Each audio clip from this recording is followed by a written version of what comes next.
আজকের ভিডিওতে আমরা যাব মালয়েশিয়া এয়ারলাইন্সের ফ্লাইট MH370 কুয়ালালামপুর থেকে বেজিংগামী হঠাৎ উধাও হয়ে যাওয়া এক বিমানের ঘটনা। শুরুতে সবকিছু ঠিক থাকলেও ঠিক 38 মিনিট পর বিমানটির সঙ্গে ঘটে এক ভয়ঙ্কর ঘটনা। তো চলুন কথা না বাড়িয়ে দেখা যাক সেই রাতে কি ঘটেছিল MH370 এর সঙ্গে। সময়টা ছিল 2014 সালের 8ই মার্চ 12:41। মালয়েশিয়া এয়ারলাইন্সের ফ্লাইট MH370 কুয়ালালামপুর থেকে বেইজিংগামী পথে রওনা দেয়। 239 জন যাত্রী এবং ক্রুর সাথে সবকিছু ছিল স্বাভাবিক, কিন্তু মাত্র 38 মিনিট পর এয়ার ট্রাফিক কন্ট্রোলের সঙ্গে শেষ কথা বলা হয় 1707 UTC-এ। এরপর ট্রান্সপন্ডার 1721 UTC-এ পঠিত সব সিগন্যাল বন্ধ হয়ে যায়। এরপর বিমানটা এক অন্ধকার যাত্রা শুরু করে। MH370 উড্ডয়ন করে সাধারণভাবেই।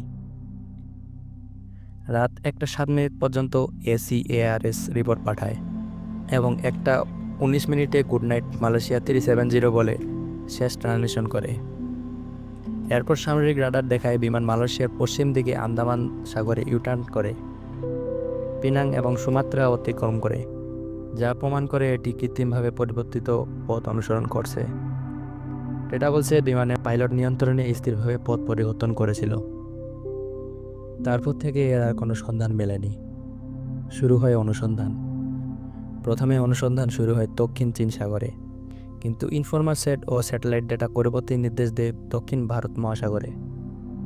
2015 সালে রিউনিয়ন দ্বীপে লেপ্রন পাওয়া যায়।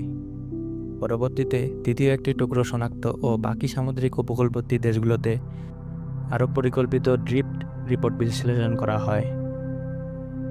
যদিও ট্রান্সপন্ডার বন্ধ, কিন্তু সেটকম SDU সক্রিয়ভাবে হ্যান্ডশেক পিং চালিয়ে যায় প্রতি ঘন্টায় একটি বার। সর্বশেষ আসে পৌঁছায় 8:19।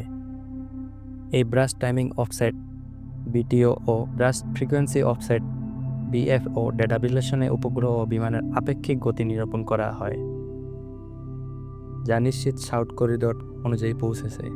পাশাপাশি BFO ও ডপলার বিশ্লেষণ প্রমাণ করে বিমানটি দক্ষিণ দিকে যাচ্ছিল। আসলে বিমানটির সঙ্গে সেদিন কী ঘটেছিল কয়েকটি তথ্য উঠে এসেছে। প্রথমত, পাইলটের আত্মহত্যা।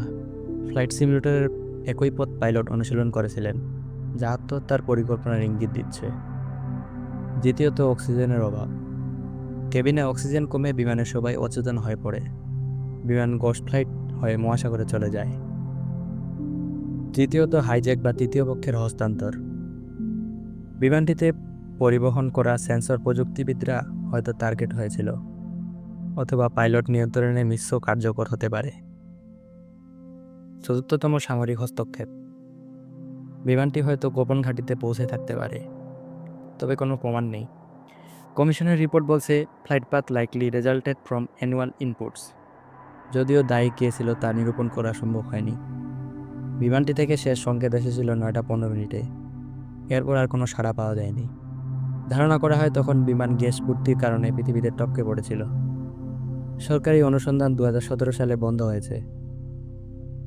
এরপর 2018 সালের ওশেন ইনফিনিটির নো ফাইন্ড নো ফি মিশনও ফলাফল দিতে পারেনি। 2018 সালের স্থানীয় অনুসন্ধান রিপোর্টে বলা হয়েছে, ব্ল্যাক বক্স না পাওয়া পর্যন্ত সঠিক কারণ জানানো যাবে না।